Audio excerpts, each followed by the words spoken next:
When my son got married 3 years ago, I held him tight at the church entrance before he walked down the aisle.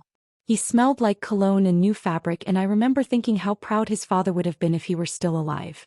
My boy looked so handsome in that dark blue suit. I smoothed his collar even though it didn't need smoothing, and he smiled at me the way he used to when he was little and I'd fix his hair before school pictures. He hugged me back and I felt his arms around my shoulders, firm and warm. I didn't know then that it would be the last time he would ever really hold me like that. The last time I would feel like I mattered to him. If I had known, I would have held on longer. I would have memorized the feeling of his heartbeat against mine. But we never know these things in the moment, do we? We never know when the last time is actually the last time. After that day, everything changed. Not all at once. Not in a way I could point to and say this is where it broke. It was slow. Like watching a flower close up at the end of the day. Petal by petal. So gradual you almost don't notice until it's completely shut. That's what happened with my son and me. And I didn't see it coming because I was too busy being happy for him. Too busy trying to make sure his new wife felt welcome. Too busy being the kind of mother-in-law I thought I should be. Her name is Ashley. She's a lovely girl, really. Blonde hair that she wears in a ponytail most days, big brown eyes, and a smile that could light up a room when she wanted it to. She works in marketing for some company downtown and she's smart. Very smart. My son met her at a friend's barbecue 2 weeks after he got that promotion at his accounting firm. He called me that same night, all excited, talking fast the way he used to when he was a teenager, telling me about a basketball game he'd won. He said he'd met someone special. He said she was different from anyone he'd ever known. I was so happy for him. After his father died, my son had been so quiet for so long. Seeing him excited about life again felt like watching the sun come out after weeks of rain. They dated for a year and a half before he proposed. I met Ashley maybe 4 or 5 times during that period. She was always polite. Always smiled. Always said the right things. But I noticed she didn't ask me many questions. She didn't seem curious about me or about my son's childhood or the family stories I tried to share. I told myself it was just nerves. That she was shy. That once they got married and settled in, we'd have more time to bond. I believed that. I really did. The wedding was beautiful. Small and simple, just the way my son wanted it. Ashley's parents paid for most of it, which was generous of them. I contributed what I could. My husband's life insurance had run out years ago, paying off the house and his medical bills, so I didn't have much to give, but I wanted to help. I bought the flowers for the reception tables. White roses and baby's breath. My son thanked me quietly the night before the wedding, squeezing my hand across the dinner table. Ashley smiled but didn't say anything. I thought maybe she didn't realize I'd paid for them. That was okay. I wasn't doing it for recognition. I was doing it because I loved my son. After the wedding, they moved into a little townhouse about 20 minutes from where I lived. I stayed in the house my husband and I bought 30 years ago, the house where my son grew up. It felt big and empty after he left, but I kept myself busy. I worked part-time at the library, volunteered at the church, and kept the garden going. I wanted to give them space. I wanted to let them build their life together without me hovering. So I didn't call too often. Maybe once a week. Sometimes my son would call me back the same day. Sometimes it took him 3 or 4 days. I understood. He was busy. They were newlyweds. They had their own life now. I started noticing the distance about 6 months after the wedding. My son's calls got shorter. When I asked him how he was doing, he'd say fine, good, busy at work. When I asked if I could come over for dinner, he'd say maybe next week, we'll let you know. But next week would come and go and I wouldn't hear from him. I'd call again and get the same answer. Maybe next week. I started to feel like I was bothering him. Like I was some kind of burden he had to manage. That hurt more than I can explain. This was my boy. My only child. The person I'd raised and loved and sacrificed everything for. And now I felt like a stranger trying to get an appointment with him. I thought maybe it was just a phase.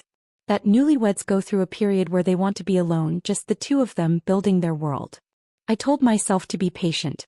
To give them time. But the months kept passing and the distance kept growing. My son's birthday came in October, 8 months after the wedding. I texted him in the morning to wish him a happy birthday and tell him I loved him. He texted back a simple thank you with a heart emoji. I asked if I could take him to dinner to celebrate.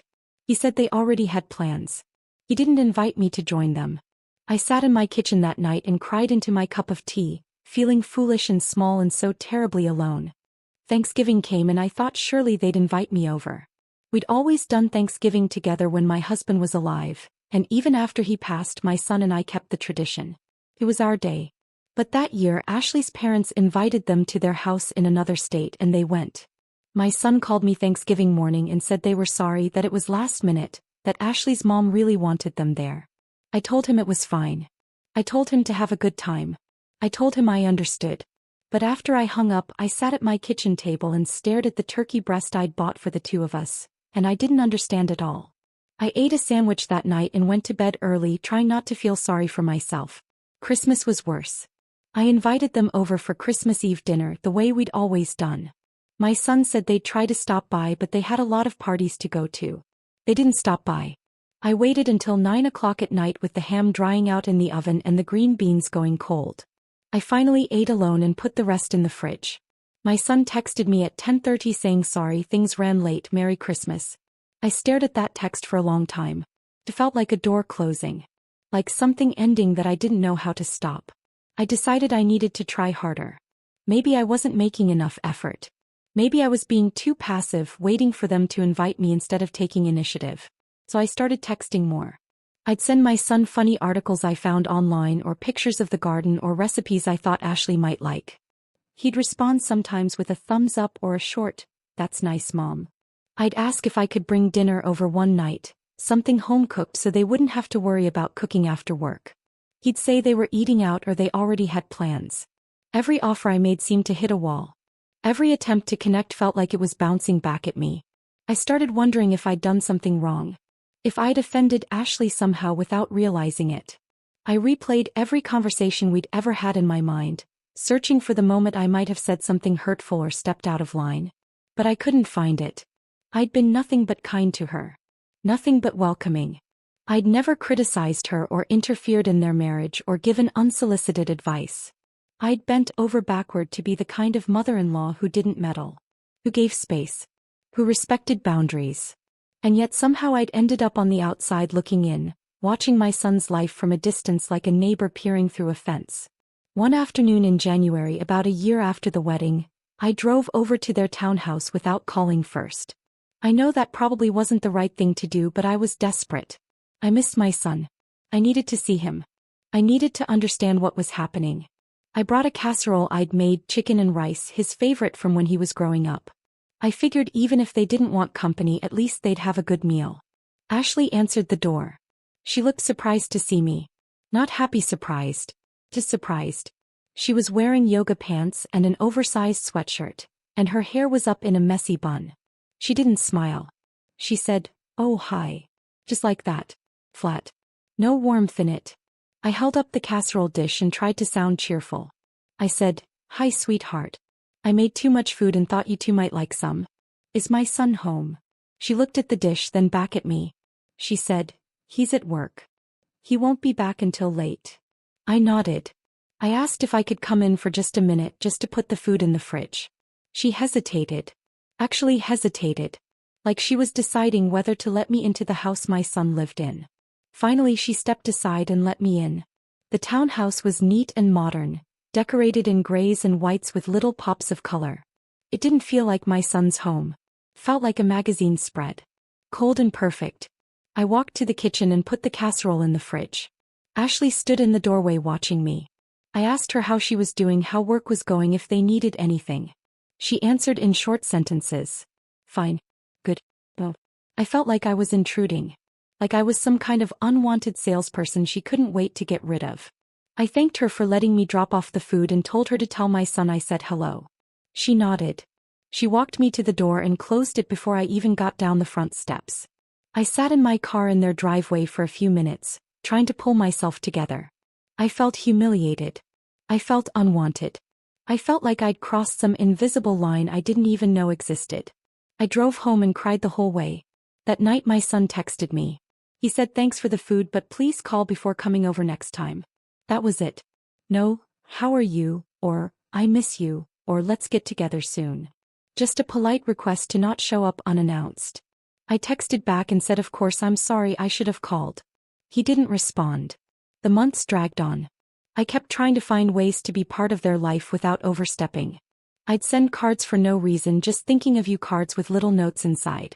I'd mail them because texting didn't seem to work anymore. I don't know if my son ever got them or if Ashley threw them away. I never heard anything back. I invited them to church events, to dinners at my house, to a movie I thought they'd like. The answer was always no, or maybe another time where they were too busy. I started to realize that my son wasn't just distant. He was avoiding me. Actively. Deliberately. That realization broke something in me. I'd spent his whole life putting him first. When his father got sick, I worked 2 jobs to keep the bills paid and still made sure my son had everything he needed for school. When he wanted to go to college out of state, I took out loans I'm still paying off to help him afford it. When he graduated and couldn't find a job right away, I let him live at home rent-free for a year and a half until he got on his feet. I never asked for anything in return. I never kept score. I loved him because he was my son, and that's what mothers do. And now he couldn't even make time for a phone call that lasted more than 5 minutes. I stopped reaching out as much. Not because I stopped caring, but because I couldn't handle the rejection anymore. Every unanswered text felt like a small knife. Every declined invitation felt like proof that I didn't matter. So I pulled back. I focused on my own life. I picked up more hours at the library. I joined a book club. I tried to build a life that didn't revolve around waiting for my son to acknowledge me. But the sadness was always there, sitting heavy in my chest, especially at night when the house was quiet and I had nothing to distract me from the truth. My son had moved on. And I wasn't part of the life he'd moved on to. Then one day in late spring, almost a year and a half after the wedding, my son called me. Not texted. Called. I almost didn't answer because I didn't recognize the ringtone at first. I'd gotten so used to silence. But I picked up and his voice was on the other end, and my heart leaped because I'd missed that voice so much. He sounded good. Upbeat. He asked how I was and I said fine, good, keeping busy. He said that was great. Then he said he and Ashley had some news. They were having a baby. I was going to be a grandmother. I started crying right there on the phone. Happy tears. Overwhelming, can't catch my breath tears. Baby. A grandchild. I was going to have a grandchild. All the hurt and distance of the past year and a half seemed to melt away in that moment, because surely this would change things. Surely a baby would bring us back together. Surely I'd get to be part of their life again, part of my son's life through this child. I told him I was so happy for them. I told him congratulations. I told him I couldn't wait to meet the baby. He sounded happy too. He said they'd keep me updated. He said he'd call again soon. After we hung up, I walked around my house in a daze, smiling and crying and thanking God for this blessing. I started thinking about all the things I could do for the baby. I could knit blankets. I could babysit. I could teach the child all the things I'd taught my son. I could be the kind of grandmother who bakes cookies and tells stories and makes the world feel safe. I felt like I had a purpose again. Like I mattered again. But the calls didn't come. My son didn't keep me updated the way he said he would. I had to reach out and ask how Ashley was feeling, how the pregnancy was going, if they'd found out the gender yet. His responses were brief. He's good. Everything's fine. It's a boy.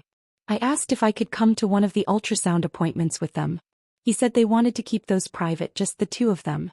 I asked if I could throw Ashley a baby shower. He said her friends were already planning one.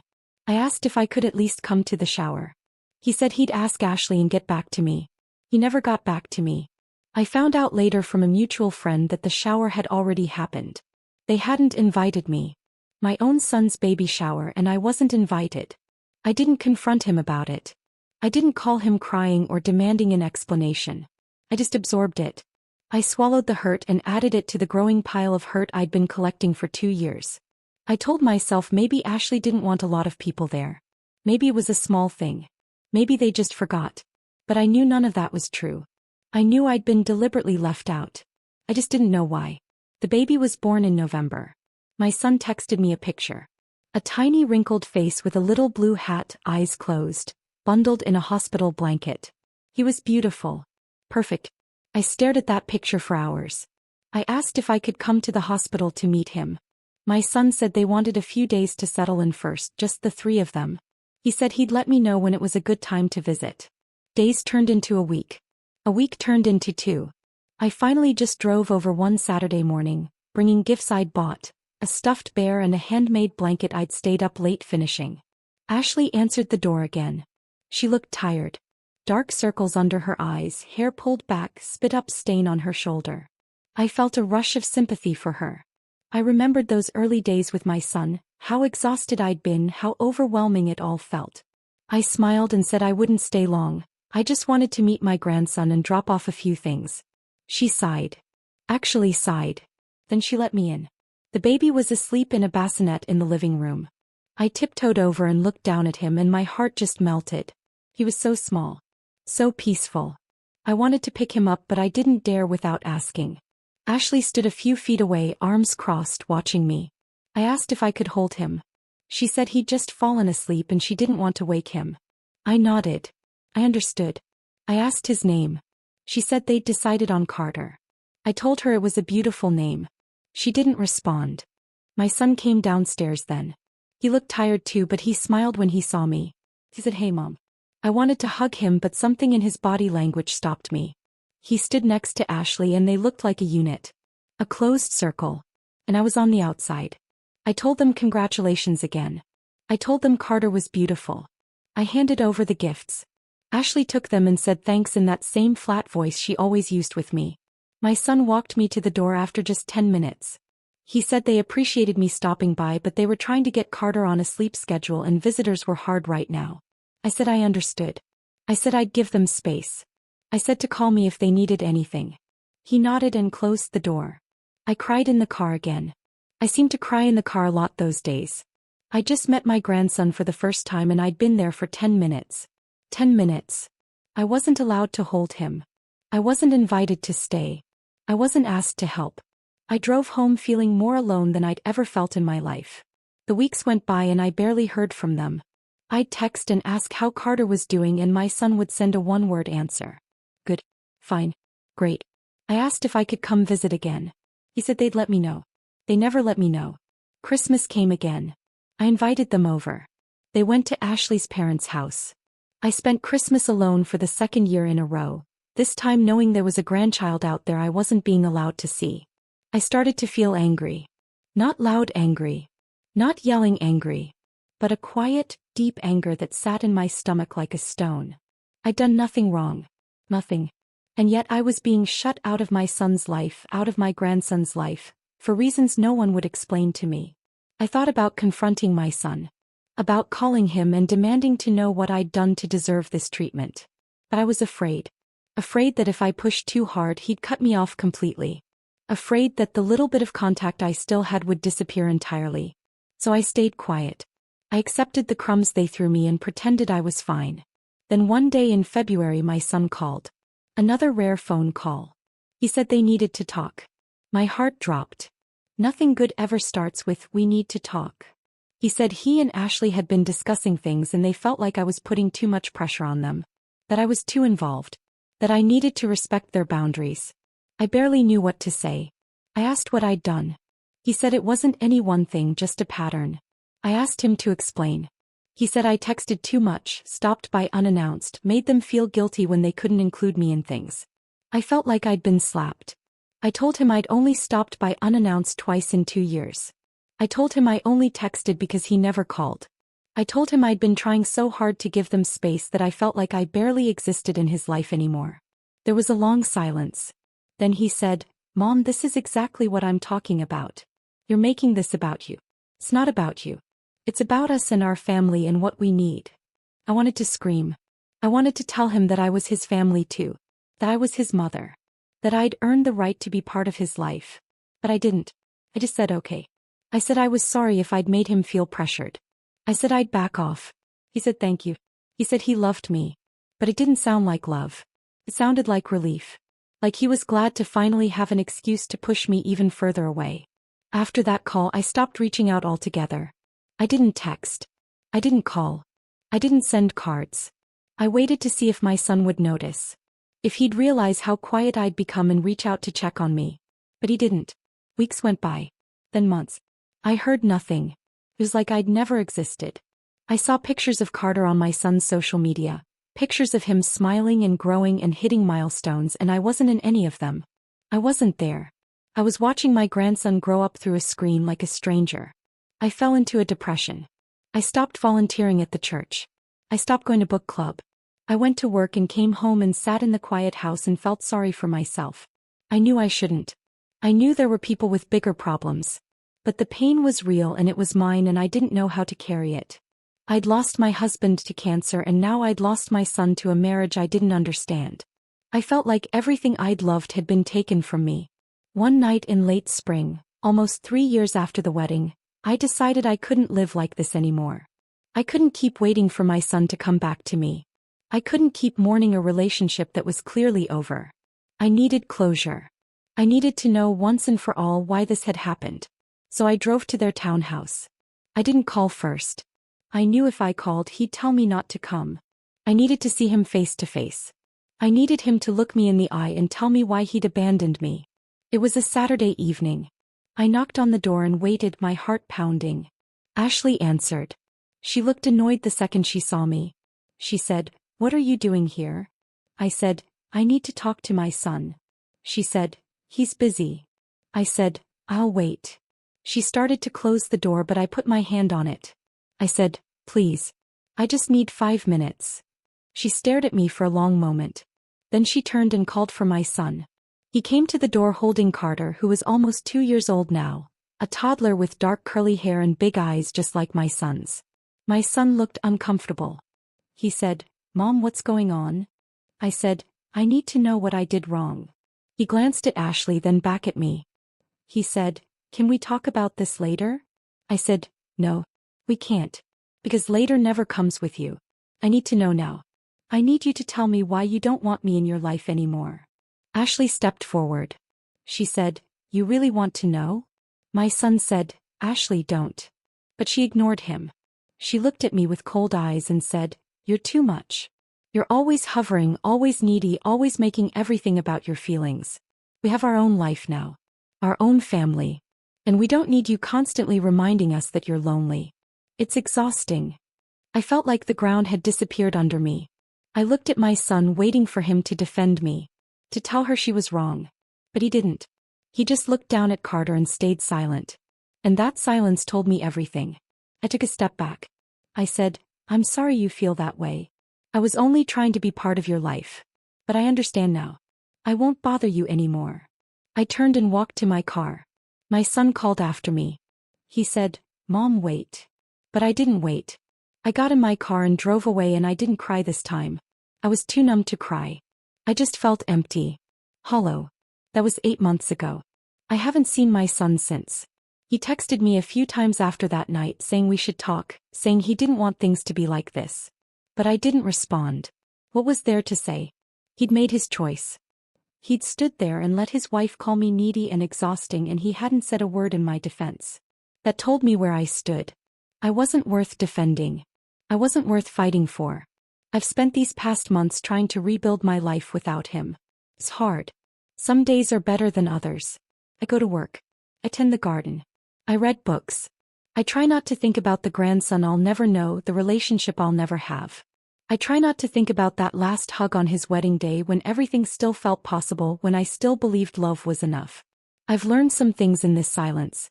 I've learned that you can do everything right and still lose. That you can love someone with everything you have and it still might not be enough. I've learned that being a mother doesn't guarantee you a place in your child's life once they're grown. They get to choose. And sometimes they don't choose you. I've also learned that I have to let go. Not because I want to, but because holding on to someone who doesn't want to be held is its own kind of torture. My son is living his life. He's happy as far as I can tell. He has a wife and a child and a home. He doesn't need me. Maybe he never really did. Maybe I was just a stepping stone he used to get to where he is now, and now that he's there he doesn't need to look back. That hurts to admit. But I think it might be true. I wonder sometimes if he ever thinks about me. If he ever misses me. If he ever regrets the way things turned out. I wonder if he'll tell Carter about me someday, about the grandmother he never knew. I wonder if he feels any guilt at all for the way he let me fade out of his life. But mostly I just wonder how we got here. How the little boy who used to climb into my lap and fall asleep on my shoulder turned into a man who can't spare me 10 minutes of his time. How the son who cried when I dropped him off at college turned into someone who sees me as a burden. I replay every moment, every decision, every word I ever said, searching for the mistake I made. The thing I did wrong. And I can't find it. Maybe that's the hardest part. Not knowing. Not understanding. There's a part of me that still hopes he'll come back. That one day my phone will ring and it'll be him, really him, wanting to talk, wanting to fix things. That he'll show up at my door with Carter and say he's sorry, that he made a mistake, that he wants me in their lives. I imagine that moment sometimes. I imagine what I'd say. What I'd do. Whether I'd be strong enough to protect my heart or whether I'd just open my arms and let him back in, no questions asked. But I don't think that moment is coming. Too much time has passed. Too much hurt has built up. And even if he did come back, I don't know if I could trust it. I don't know if I could believe that he really wanted me there or if he was just feeling guilty. I don't know if I could open myself up to that kind of pain again. So I'm learning to live with the loss. With the empty space where my son used to be. I'm learning that some relationships end even when you don't want them to. Even when you've done nothing wrong. Even when you love someone more than you've ever loved anyone. Sometimes it just ends.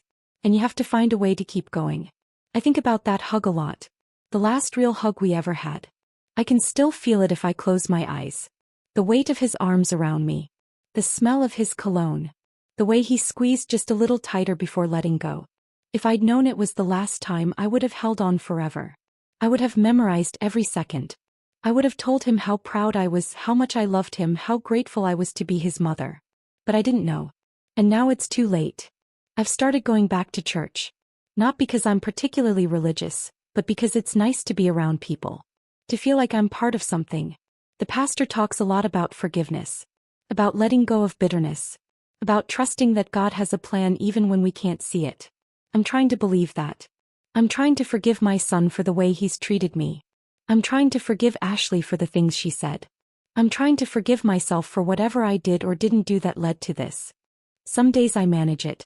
Some days I feel at peace. I think about the good years we had, the memories we made, the moments of joy and love that were real even if they're over now. I think about the fact that I raised a good man, a successful man, a man who's building a life and a family.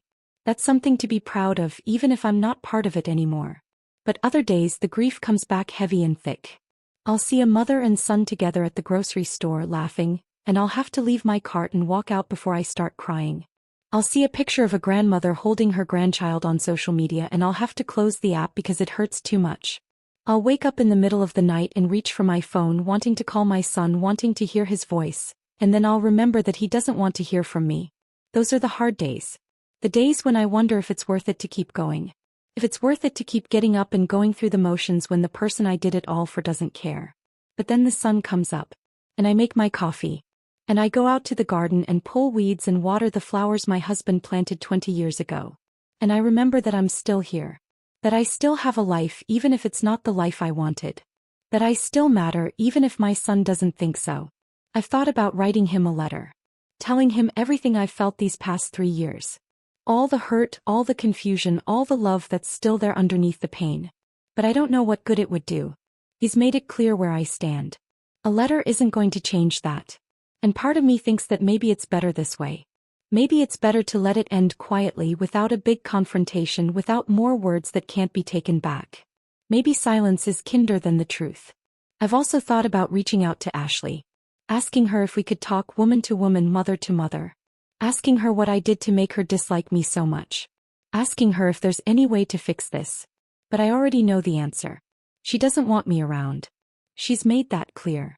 And maybe that's the real issue. Maybe it's not about anything I did.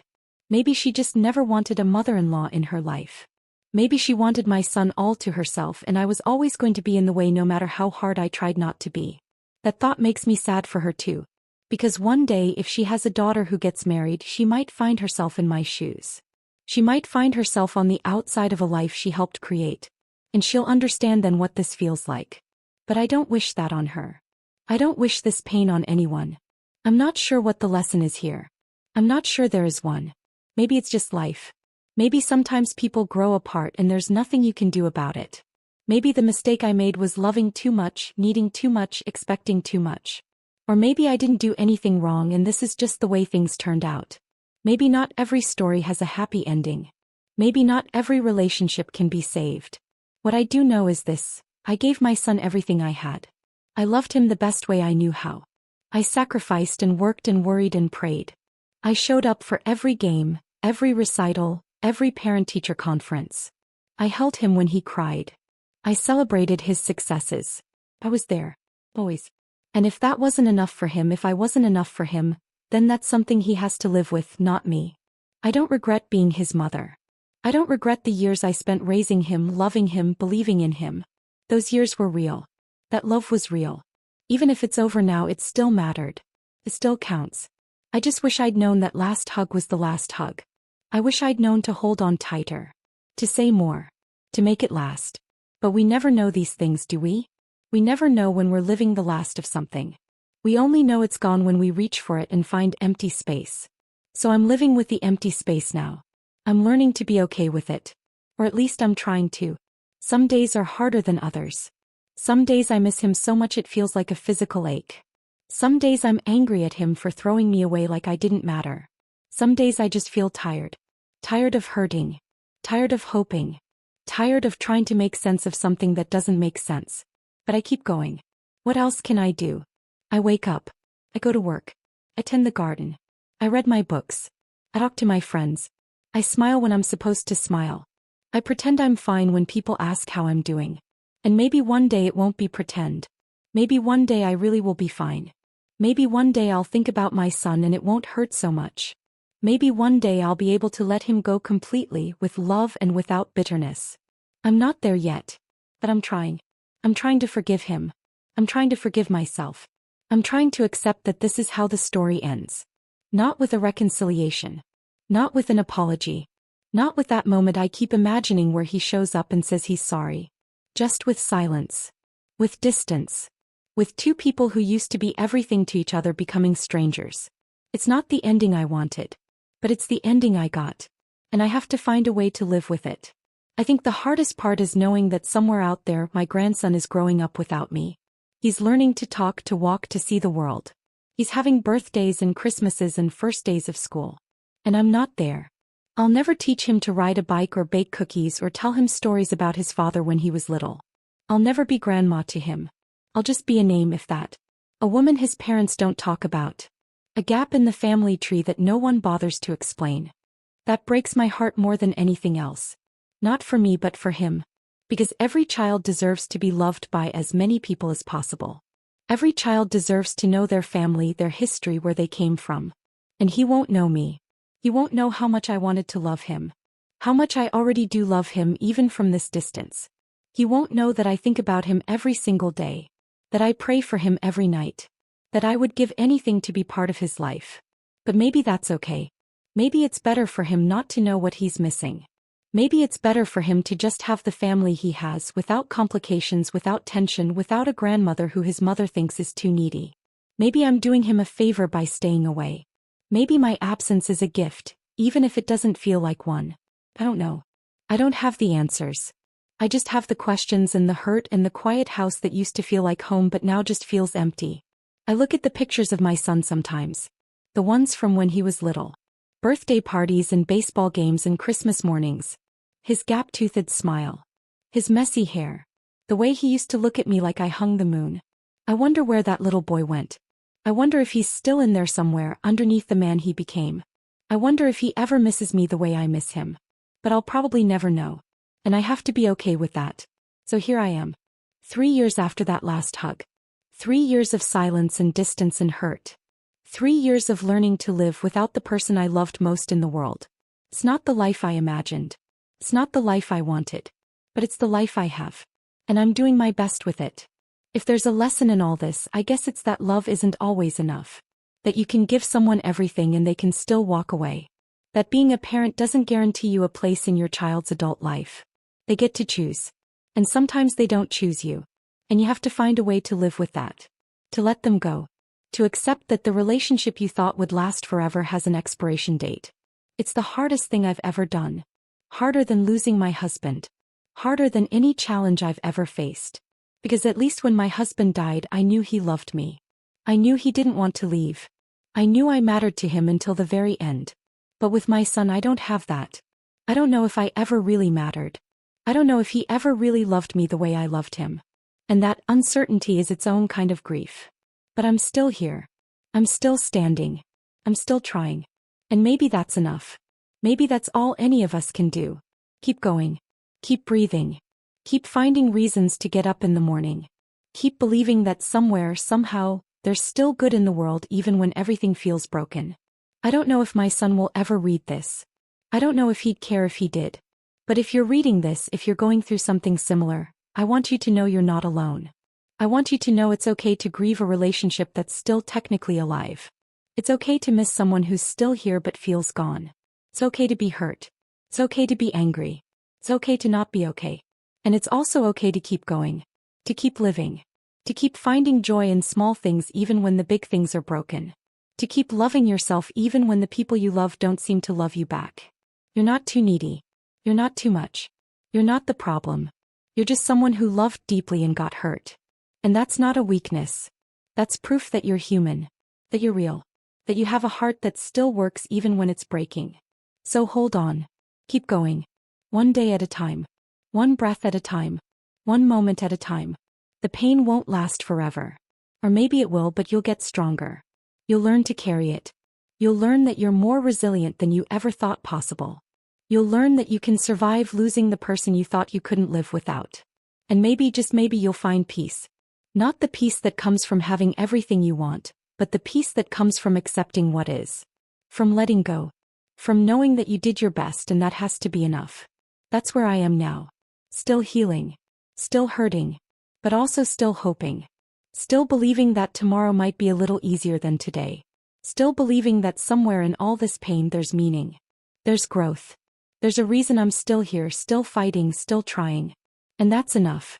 Has to be. Because it's all I have. I'll always love my son. That will never change. No matter how much distance there is between us. No matter how many years go by without hearing his voice. He's still my boy. He always will be.